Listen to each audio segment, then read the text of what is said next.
today's modern world of high-performance SUVs, Mercedes-AMG is at the forefront. In fact, if you can think back about 20 years ago, they were technically the first manufacturer to offer a high-performance SUV in the form of the original ML55. That's right, if you remember that old M-Class SUV, a truck-based SUV that came out about 23 years ago, Mercedes eventually shoehorned a big block 5.4-liter naturally aspirated V8 and created the ML55, which made 342 horsepower back then. Fast forward to today and you see a lot of other manufacturers offering high-performance SUVs. So in response, Mercedes-AMG was forced to completely redesign the M-Class, of course now called the GLE class. And as you can see, the vehicle right next to me is the all-new 2021 GLE 63S, which the S meaning this has the 603 horsepower version of the company's 4-liter bi-turbo V8 with a mild hybrid system. In fact, Mercedes-AMG says this new one will get to 60 in 3.7 seconds and it'll reach a top speed of, get this, 174 miles an hour. So the big question I want to answer, if you guys are in the market for a new high-performance mid-size SUV and you're looking for one of the fastest ones, how does this new GLE 63S stack up? That's what we're here to find out.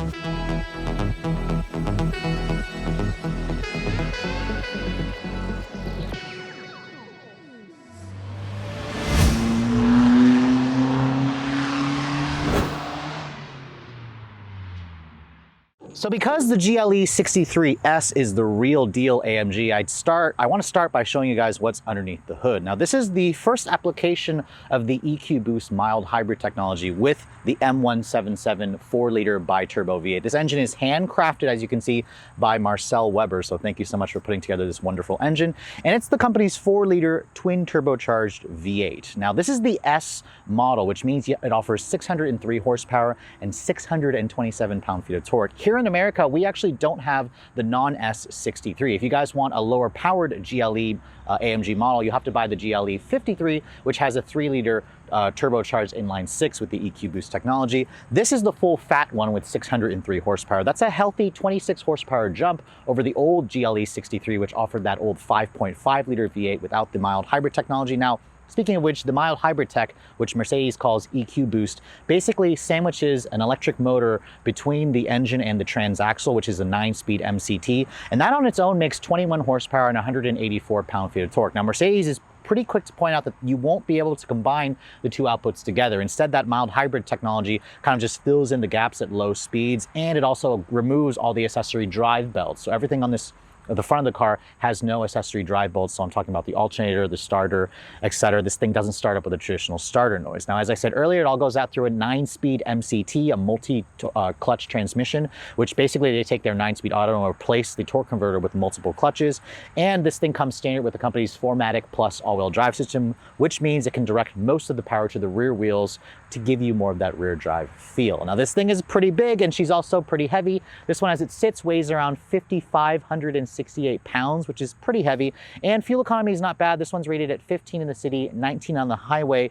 Premium gas, of course, is required. And as this one sits, it'll also tow a maximum of around 7,200 pounds. Now, closing the hood and looking at the rest of the styling, I showed you guys the GLE last year when this all-new 4th generation came out. For the AMG model, you can see Mercedes basically took all of my criticism with that thing looking too plain and just beefed it up. This looks far more aggressive. I love the new Pan America style grille with the vertical chrome slats. This is what's included on the 63 model to show this is a real AMG. The Mercedes emblem here, could it be any small or larger? It basically eats up my hand, which is a massive emblem. This is not the illuminated star because I have the driver assistance package, so the Distronic radar sensor for the cruise control is behind that massive star. Mercedes did away with a lot of the hood ornaments. Only the S-Class has the hood ornaments, but you do have another Mercedes-Benz logo on the hood. These headlights, you can see these are the full LED headlights, which offer the dynamic swiveling with automatic high beams. They look great. You have an LED daytime running light and turn signal. No fog lights down here. Instead, you can see the grille has been slightly updated on the lower fascia for the AMG. You have some functional vents, some fake vents as well.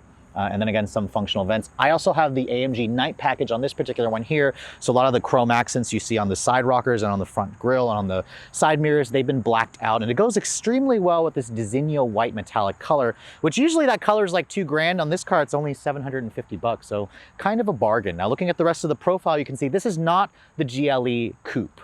If you guys want to spend like another $3,000, they'll sell you a coupified version of this, which has less cargo space, less practicality. But this is the standard GLE, which I actually prefer the overall silhouette. It's got considerably bigger this year, with this thing stretching around 195 inches long and 117.9 inch long wheelbase. It's about 3 to 4 inches longer than the previous generation. My tester also has an optional for $3,200 bucks, 22-inch black cross-drilled spoked wheels.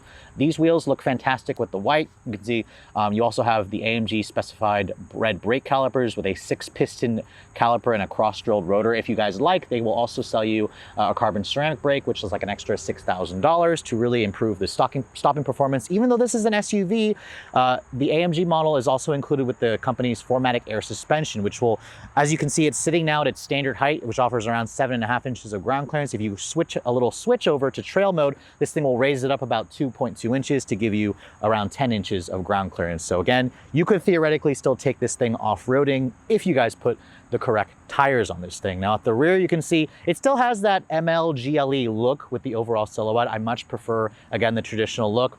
The taillights have the same taillight design that we've seen on the CLA, on the CLS. They're a full LED design. For some reason, Mercedes is not doing a sequential LED turn signal like Audi does, for example. So I kind of hope they do add, that feature on their newer models. And then down here, you can see the signature quad-tipped dual exhaust, which they are square-tipped on the GLE 63. If you guys are looking at a 53 model, they're actually an oval tip. But obviously, this is the AMG model, so let's fire it up and hear that V8. All right, Rob, fire up that big boy V8 and let's hear how it sounds.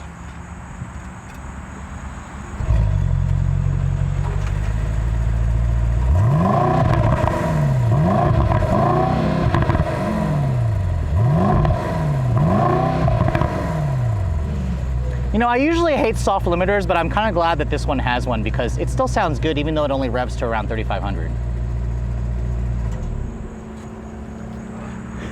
Missing that V10. I'm serious, like after that Audi? I know. And obviously the V8 sounds pretty good. Some of you may say that the old 5.5 liter sounded a little bit better, but I like the way that all AMG models, especially with the V8, sound. Now, opening up the cargo area, you can see this is the regular model, so you get a pretty good amount of space. And with the second row seats up, which they don't offer the third row on the AMG model, you get around 35 cubic feet of space. If you fold down everything, Mercedes says you get around 74 cubic feet of space, which is pretty good numbers. It's right in line with the competition like an X5M or of course an Audi RS Q5. And if you lift this up over here, you can see there is a good amount of storage. And surprisingly, AMG does give you a temporary spare tire, which is typically not found in something like this. So obviously the exterior of the GLE 63 AMG definitely fits the AMG badges that the thing has, but what about the interior? AMG tends to make a lot of changes to the inside, and remember, I showed you guys this interior on the all-new GLE 400 or the 450, and this 63 basically just gets some updates to make it seem a little bit more sporty, a little bit more aggressive. It is one of the nicest cabins you're going to find in the mid-size luxury SUV class.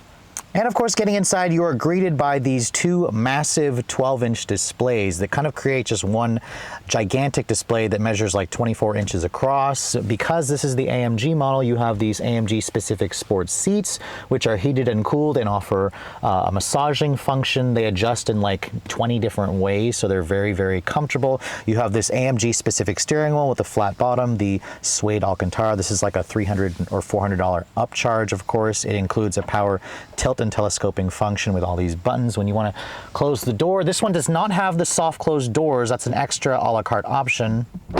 But when you shut the door manually, it has a nice solid thunk to it. Now, of course, an AMG model, I want to show you guys the key fob really quick. This is the current Mercedes key fob.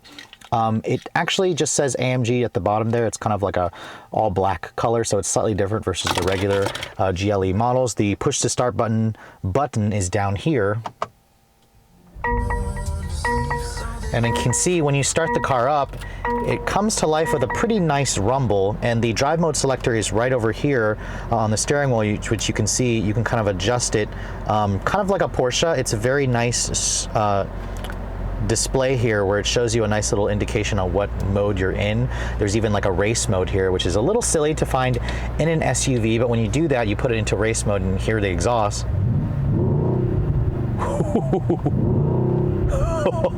Pretty soft limiter, but you can hear the crackles and the pops from the exhaust.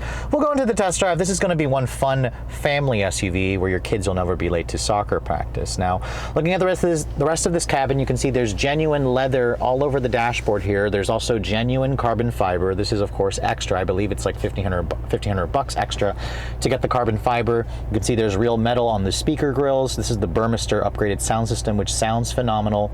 There's also real metal trim that you'll find splashed throughout the cabin, on the window controls as well. The leather stitching extends onto the door panels, which is, of course, very nice. It's leather stitched right here. It is hard touch plastic down here, and at 130 grand, I'm a little disappointed to see hard touch plastic over there. You can see headlight controls are over here. Again, it's all lined in metal switchgear. Your seat controls are over here on the doors. This is what Mercedes does. You have 3-person memory, of course. You can have your cooled seat. You have your heated seat function, which Benz lets you put on the heated and cooled seat function at the same time. This button here allows me to control the passenger seat from these switches over here, which is, again, a nice luxury touch. I love the, sport controls over here where I can change the engine response here. I can change the transmission, whether I wanted an automatic or manual mode, and then of course your drive mode selector is over here, nice big paddles. This is of course controlling the MBUX, where you have a touchpad here that controls that screen, another touchpad here that controls that screen. This is not a touch screen, but this is a touch screen with a proximity sensor. This is of course all part of MBUX, where you can say things like, "Hey Mercedes." And of course it's not working right now, but it'll probably work and come on whenever I say Mercedes, and it's annoying, so that's something that you want to keep in mind, of course. When I put the vehicle into reverse, you can see nice 360 camera display with a top-down resolution or top-down image. Very, very good quality resolution. This vehicle also has an automatic parallel parking feature. It also has trajectory parking sensors. This is one of the best cameras in the industry, so I don't expect anything less from Mercedes. If you push this little home button here, you can see here all your usual different sources and whatnot, your different applications. AMG Performance shows you a graphical representation of what the vehicle is doing. You have a G meter, of course. It shows you how much acceleration and braking you're using. It shows you how much horsepower and torque the engine is producing, the consumption, fuel economy, in case you guys are wondering. Really the feature that I tend to use the most of is when I go here to comfort. This is where you can activate the massage. You can see there's 1, 2, 3, 4, 5, 6, 7, 8 different levels of massage. I like the activating massage. Push that button there and it just gives you a full body massage. You can also have the passenger seat do that. So that is one of the best ones in the industry. Leave it to Benz, of course, to give you all of that. You can also adjust your ambient lighting. There's 64 different colors. There's also preset, colors, whatever you'd like to choose from. The interior of this vehicle looks fantastic at night. It's almost like a nightclub. Energizing comfort allows you to basically choose a setting in here that allows you to, get a nice waft of a refresh, of warmth, of vitality, enjoyment. It also plays some music. It also will waft a perfume smell into the cabin, which makes it smell really nice in here to, make you forget about the stinky air quality that you have to deal with outdoors. So of course this is all part of the gluttony that you get with the Benz product. The GPS, as you can see, includes augmented reality, which is very nice. Benz was one of the first ones to introduce that, where it'll basically overlay. It'll use the camera here to put what the camera is actually seeing with the street names over that. And I also have this massive heads-up display, which is one of the bigger ones that I've seen in the industry. So this is of course all very nice. It's part of what we expect from Benz. You can see here's the interior lighting in here. You can see a little bit of it. Very nice, beautiful colors that accentuates it. You have some traditional hard buttons over here with toggles for your 4-zone climate control. This, of course, right here closes up, but when you open it, you can see there's a wireless phone charger there, 2 USB-C charge ports, big cup holders, and the cup holders themselves are heated and cooled. BMW also offers that feature. You have these big grab handles here, which are lined in leather. This is, of course, to control the MBUX. This is a nice place where you can rest your hand, or you can use the touchscreen, or you can use this. There's like 5 different ways you can control the systems, which can be overwhelming at first, but once you get used to it, it actually is very intuitive to use, and it all looks phenomenal. The Apple CarPlay, you can see, disappointed to see that on the 12-inch display with MBUX, it still doesn't take up the entire screen. Now, I understand they give you all these shortcut buttons here, but why wouldn't Benz just let me full screen this? I just don't understand. Some of the manufacturers allow me to do that. So Mercedes, you really need to consider offering that feature as an update, an over-the-air update, because I think I would like to see them make this on massive screen if you guys are, using the Apple CarPlay or the Android Auto. Over here you can see this is for your air suspension, where you can raise and lower the vehicle up to 2.7 inches. In off-road mode, this thing actually does have enough ground clearance to take it off-road. Why would you do that with 22-inch wheels? You can turn off your stability control there. You can turn on the loud exhaust in either a powerful or a balanced mode, which it shows you over there. Different shortcut buttons over here, of course, and then there's nice storage area over here, which is good. Another USB-C charge port over there. These seats are very comfortable and supportive. I would probably go for a different color versus the black. Benz also offers a red leather, which would look fantastic with this Designo white metallic color. The glove compartment you can see is big. It's damped, lined with felt. There's the fragrancer over there, which you can change that out if you guys prefer a different scent or if you need to refill it. And then of course above me, massive panoramic sunroof, lets in a lot of light. It's one continuous piece, although there is a bar here that cuts into the light. But overall, this cabin is roomy, it's airy, it's comfortable, it's full of all the latest tech, which is better considering the price of this vehicle. This is certainly one of the nicest mid-size SUVs in the segment. Now, a couple of weeks ago, I tested the GLC 63, and the GLE 63 definitely offers a crap ton of more space in the second row. Now, because there's no third row eating up more of the room, Mercedes-AMG was able to give you more space in the second row. And as you can see, legroom, the company says you get around 41 inches of legroom back here, which is outstanding. This is the most legroom that I'm seeing in the segment. You get about 3 to 4 inches more legroom versus the main competitor, which is the X5M competition. So if you guys are needing to put adults back here, a car seat, you're gonna want this model because it offers a crap ton of space. Now, in terms of the rest of the features, my tester has this massive panoramic sunroof, which lets in a lot of light. It's fantastic. You have real leather stitching here on the door panels, real carbon fiber. You have the metal speaker covers here for the Burmester sound system. And if you guys want to block out the paparazzi, there are these nice power retractable sunshades, which is included on this model. My tester also has the little place here where you could put a rear seat entertainment system, but as you can see, it's missing that. You have 4-zone climate control. You have a USB-C port there, a little bit more storage, another power outlet over here. You have rear seat air vents, and you also have 3-level heated rear seats. One option that I'm surprised Mercedes-AMG doesn't offer on this thing is cooled back seats. You can get cooled back seats on some of the competition, so I'm surprised to see they don't offer that here in the States. Fold this down, you can see there's a nice cup holder or a nice armrest with 2 cup holders, and these seats, they don't slide forward and back, which they don't really need to, but they do fold down for a 60/40 split capability.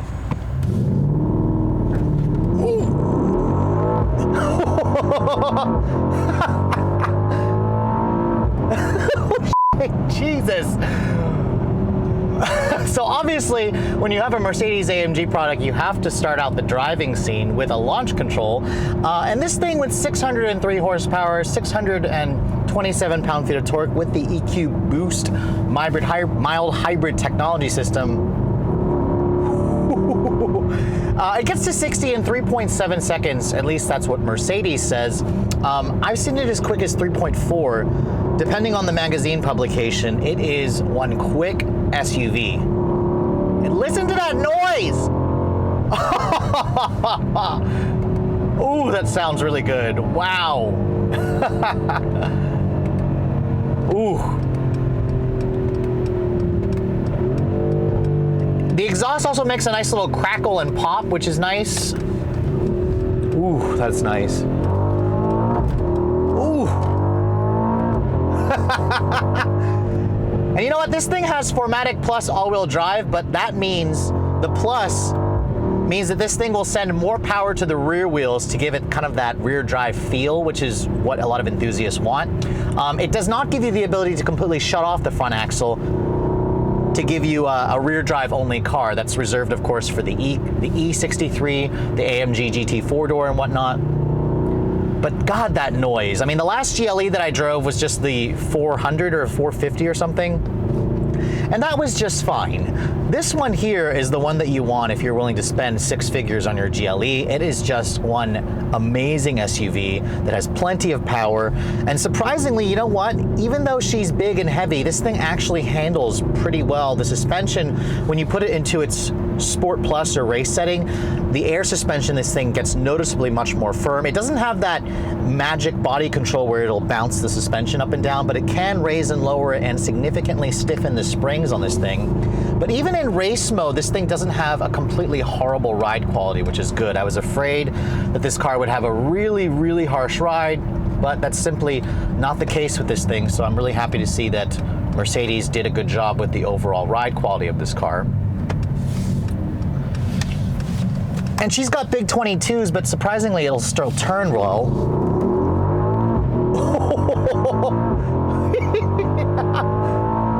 Oh God, I can never get tired of doing that. I mean, your kids will never be late to soccer practice in the GLE 63. What an insane car. It is just so incredibly quick.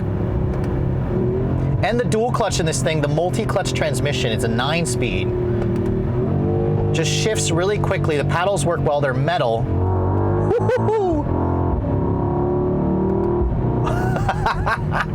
Wow. This car will definitely put a heck of a fight up against the BMW X5M, which I'll be driving the X6M competition in a couple of weeks. But this is a really great starting point. The GLE 63 is one impressive car that, honestly, if you guys are looking for the perfect daily driver that has plenty of backseat space, plenty of cargo room, it's just the right size. I can see why people like a size like this. I mean, I had a GLC 63 coupe a couple months ago, and that thing rode too roughly. This car, when I put it into its comfort setting here, the exhaust, as you can hear, gets nice and quiet. The suspension gets so soft. It's amazing the difference this thing actually makes. It just turns into a completely different animal. But then as you go over here into race mode, everything changes. The car gets so stiff, like, oh my God. Wow. It's just so unnecessary. It's just so much gluttony, which is what I expect from an AMG product. I mean, if I had one criticism for this car, is it doesn't quite have the noise that I heard in the GLC 63. It seems a little muted in this car, which is, I guess, okay considering the position of the GLE. This is supposed to be, you know, higher up there on the food chain in the AMG family. So it figures that they would make this car a little bit more refined. But I'm just loving the ride quality, I'm loving the visibility, I'm loving the space. This one also has all the driver assistance tech, which is optional. This one has the ability to lane change automatically for you, which is nice. It'll follow the car to a full stop, which they call Distronic Plus. It has pedestrian detection. It's just a really great system. And with these massive brakes, even though this car is nice and heavy, she still stops on a dime, which is important considering the performance potential of this thing. It's just a really nice, well-balanced, overall great feeling car. And it better be, considering the 6-figure price tag of this thing. Now, fuel economy, I've averaged in my week's worth of testing around 15 mpg, which is not horrible considering how fast it is. On the highway, I did get it around 18 mpg, which is also pretty good. Premium gas, of course, is required, so make sure you feed this thing the good stuff.